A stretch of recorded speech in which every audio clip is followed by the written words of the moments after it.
websites, brochures, anything like that. Copywriter does it. And obviously I've never heard, didn't know that you could get paid to do that job. I assumed brands did it themselves.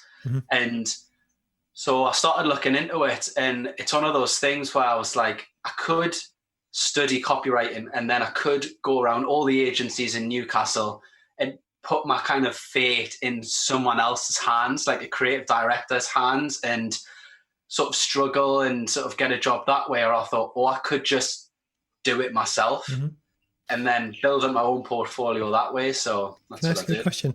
Did you, and this is relevant, did you have any savings before you decided to set up on your own?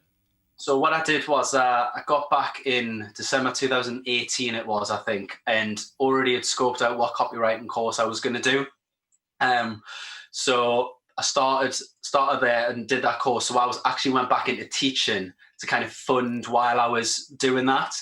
I mean, with copywriting, technically, you don't need to have done a course or anything. You can just go out and call yourself a copywriter and start writing for people. But for me, probably the education background, going to uni and things, I wanted to have that bit of paper that was like, no, I actually know what I'm doing. I thought within myself, I'm going to know what I'm doing. So while I was doing the copywriting course, I kind of was working as a supply teacher and teaching assistant at a school. So basically did that for nearly a year. And then going back to your question, what I always tell people now is before you're going to go out on your own copywriting, whatever job, you're best having about 6 months savings in the bank, just because it means that it means you're not going to kind of rush into any poor decisions like just for the money, or taking on any projects that you think it's not really a right fit for me, but I'll do it because I need the money. Sort of taking money out of the equation and just purely doing it in sort of business development terms. That's the ideal situation. For me, I mean, I had 300 quid in my bank when I eventually left, because it just come to a crossroads at the school at half term, and I was like, there's no way am I going back there after half term. I've done the course. I had a couple of clients under my belt. There was only about £200 a month in terms of money, but I was like, I'm just going to do it. But I think that's the important crossover. It's to actually, whilst you're working, if you're ever looking at kind of setting up, it's almost just, if you can, to start to find potential clients before you're fully reliant on it.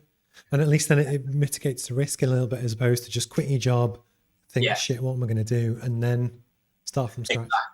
Because that's the thing. Because even though I didn't have sort of a big client base, I didn't really have a LinkedIn following or anything then, I still, in a way, had some momentum just in me, in my confidence. I was like, I've done the course, I've done the job for 2 or 3 people. They were happy with it. I know I'm confident now that I can go out and pitch as a copywriter and do the job for people. Whereas, if I just kind of come back and just started from scratch and did that way, I'd have like none of that momentum or confidence behind us, which I think is one of the most important things, is feeling and looking and talking and acting like a business owner. And all of that comes down to confidence and sort of like the lack of self-doubt, I suppose, that you might have. Whereas if you just stop doing one thing one day and started doing something else the next day,